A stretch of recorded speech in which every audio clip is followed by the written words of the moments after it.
The garage door was still broken when I pulled into the driveway at 11:47 on a Tuesday morning. I remember the time exactly because I looked at my watch when the cab stopped, not because I expected anything to be wrong, but because I was calculating how many hours I'd lost rescheduling the Denver flight. I wasn't supposed to be home until Thursday. My name is not important. What matters is that I am 63 years old. I spent 31 years building a plumbing supply business from a single truck and a phone book, and I loved my wife, Dorothy, more than any asset on any balance sheet I ever signed. She had been diagnosed with Parkinson's 4 years ago, early stage at first, manageable, then progressively less so. By last spring, she needed help with meals, with bathing, with her medications. She never complained. That was Dorothy. She would smile at me from the recliner and say, "I'm fine, Howard. Stop hovering." I hovered anyway. When my son, Marcus, and his wife, Renee, offered to move into the in-law suite attached to our house, I thought it was the answer to a prayer I hadn't finished saying yet. Marcus was 41. Between jobs, he'd been between jobs before, but this time he said he was serious about getting his real estate license. Renee worked as a pharmacist at a CVS 20 minutes away. She knew medications. She knew dosages. She understood what Dorothy needed better than anyone I could hire off the internet. I told myself that was the reason I said yes. I offered them the suite, rent-free, in exchange for helping with Dorothy's care. No contract. No paperwork. I was his father. You don't write contracts with your own son. That was my first mistake. The arrangement seemed to work for the first few months. I would leave for the office, come home to find Dorothy comfortable. Dinner sometimes already started. Renee refilled Dorothy's prescriptions every 30 days like clockwork. Marcus was studying for his license exam, he said. Though I never saw the books. I didn't push. I was grateful. I was, God help me, relieved. The business trip to Denver was supposed to last 4 days. A supplier conference, 3 meetings, 1 dinner I didn't want to attend. I kissed Dorothy on the forehead Monday morning, told her I'd call every night, and dragged my carry-on to the waiting car. I called Monday night.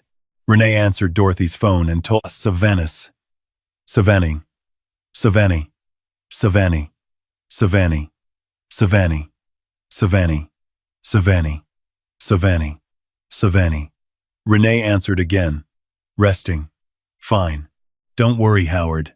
When the supplier conference ended early, a scheduling collapse, the keynote speaker had a family emergency, and half the sessions folded. I could have stayed an extra day and seen a friend. Instead, something I cannot explain to this day pulled me toward the airport. I stood in the terminal at 7 a.m. Wednesday, changed my flight, and was home before noon. The front door was unlocked. I rolled my suitcase into the entryway and listened. The television in the back room was on a game show, the volume too loud, the way Dorothy kept it when no one was sitting with her. That detail landed in my chest like a stone. I walked down the hall. She was in the recliner in her robe. The curtains were drawn. The room smelled stale, like recycled air and something I didn't want to identify. Her lips were dry. I saw it from the doorway, cracked at the corners. The water glass on the side table was empty. The pitcher I kept filled on the kitchen cart was not in the room at all. Dorothy. She looked up at me and the expression on her face broke something inside me that I have not been able to fully repair since. It was not surprise. It was relief. So desperate it looked like pain. Howard, she said, you came home. Of course I came home. I crossed the room and took her hands. They were cold. How long has this glass been empty? She looked at the glass. She looked back at me. I asked. She said quietly. I asked a few times. I went to the kitchen. There was a pizza box on the counter from the night before, 2 empty beer bottles on the island, a half-eaten bag of chips. No sign that anyone had prepared anything resembling a meal for Dorothy. Her medication organizer, the blue weekly pill case I refilled myself every Sunday, sat on the counter. I opened it to Wednesday. The compartment was full. She hadn't taken her morning medication. I stood in that kitchen for a long moment. And I made a decision. I did not call Marcus. I did not walk down to the in-law suite and knock on the door. I went back to Dorothy, got her water, got her medication, sat with her while she drank, and I asked her calmly and carefully to tell me about the last 2 days. She told me. Monday. Renee had brought her breakfast. After that, nothing until dinner, a bowl of soup left on the tray table. No conversation. Tuesday, Marcus had looked in once in the morning. She had asked for water twice. He'd said in a minute and not come back. She had tried to get up herself to reach the kitchen, and had been frightened by how unsteady she felt. So she'd sat back down and waited. She had been waiting since Tuesday morning. I listened to all of it. I held her hand. I did not let my face show what was happening behind my eyes. "You're okay now," I told her. "I'm home." I waited until Dorothy was settled, medicated, and had eaten a proper meal that I cooked myself before I went to find my son. He was in the in-law suite.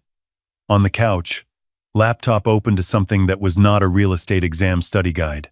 He looked up when I walked in, and the flash of something not guilt exactly, more like inconvenience, crossed his face before he arranged it into something that resembled welcome.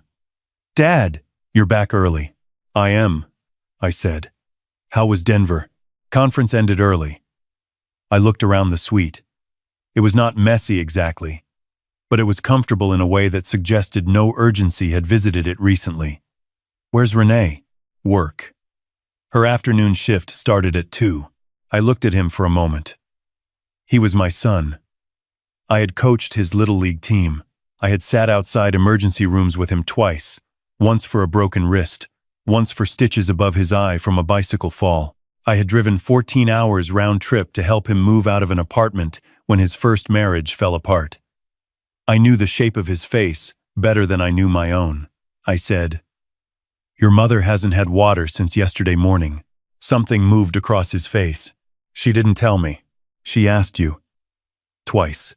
He opened his mouth. I held up one hand and he closed it. "I'm not doing this today," I said. "We'll talk later." I walked out. That night, I lay awake next to Dorothy and made a list in my head. Not a list of grievances, a list of questions. How long had this been happening? Was Monday and Tuesday an exception or a pattern? What exactly was Renee's role in Dorothy's care? And was that role actually being performed? I called Dorothy's primary care physician, Dr. Paulson, the next morning. I explained that I had come home early and described what I had found. He was quiet for a moment, then he said, "Howard, I want you to bring Dorothy in." "When?" "Today." This afternoon, I brought her in. What Dr. Paulson found during that appointment, the weight loss, the dehydration markers in her blood work, the documented decline in her motor function that exceeded what her condition alone should have produced in 4 months, he described to me with a careful, measured tone that I recognized as the voice doctors use when they are choosing every word deliberately. "How long do you think this has been going on?" I asked. "Based on what I'm seeing," he said. "I don't think this is the result of 2 days." I drove home without Dorothy. She stayed for a hydration 4, and I sat in my car in the driveway for 15 minutes. Then I went inside and I started paying attention. I am a businessman. I have audited my own company 3 times in 31 years. I know how to look at records and find the gap between what should be there and what actually is. I applied that same instinct to my own household. I pulled 3 months of bank statements, the joint account I had given Marcus access to for household expenses. The grocery line items were normal. The pharmacy line items were normal. But there was a recurring transfer, $400 every 10 days, to an account I didn't recognize. I wrote down the account number. I went through Dorothy's medication organizer. I had been refilling it myself every Sunday, but I had been traveling more than usual lately, 4 trips in 3 months. On the Sundays I'd been away, I'd asked Renee to refill it. I looked at the medication log Dr. Paulson had given me, the one that tracked dosage and timing, and I started comparing. The numbers didn't match. Dorothy's tremor medication, a specific dosage I knew by heart, appeared to have been adjusted on the weeks Renee refilled the organizer.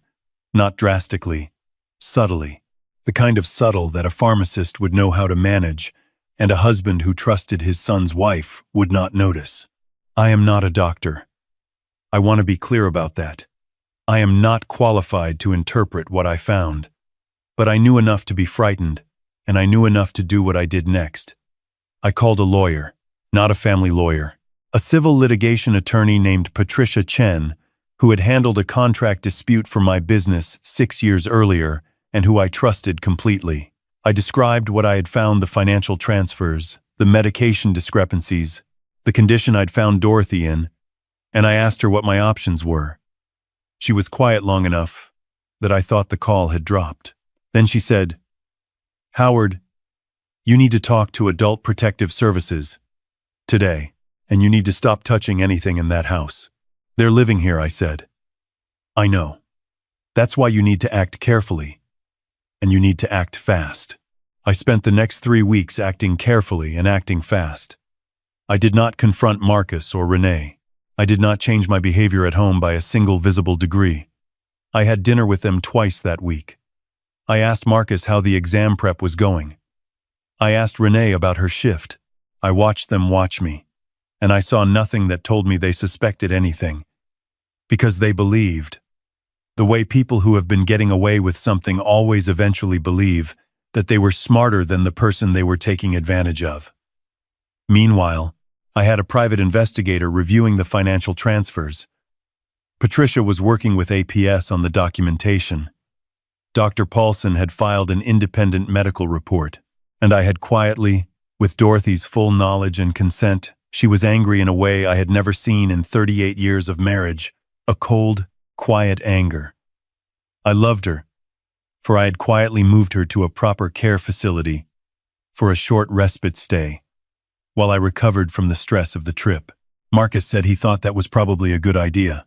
The transfer amount, Patricia's investigator found, totaled just over $14,000 over the preceding 5 months, moved in small increments to an account in Renee's name at a bank 2 towns over.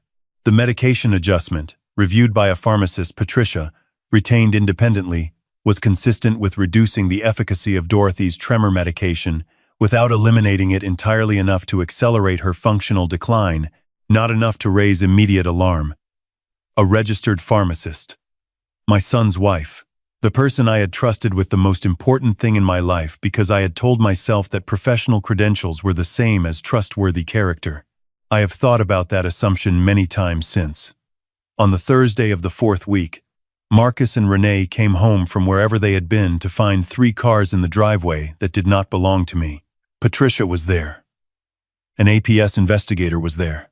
And a detective from the county sheriff's office was there, because what Renee had done with those medications crossed a line that APS does not handle alone. I was standing in the kitchen when they walked in. Marcus looked at the cars, looked at the people, looked at me. The inconvenience expression was gone. What replaced it was something I had never seen on my son's face before, and hope never to see again. "Dad, don't," I said. Not loudly. "Just don't, Marcus." Renee understood faster than he did. She was already reaching for her purse when the detective said her name. It took approximately 4 minutes. That is not a dramatic estimate. I watched the clock on the microwave. 4 minutes from the moment they walked in the door to the moment the handcuffs were on. Renee said nothing the entire time. Marcus said my name twice, in a voice I recognized from when he was 7 years old and had done something he couldn't talk his way out of. It did not move me the way it would have moved me once. That is the part I am least proud of. Not that I wasn't moved. I understand why I wasn't. The part I am least proud of is that I had expected to feel something more complicated, and I didn't. I felt tired. I felt the particular exhaustion of a person who has been careful for a very long time and can finally stop. I drove to the care facility that evening and sat with Dorothy until 9 o'clock. She held my hand, and we watched a nature documentary about Alaska that neither of us was really watching.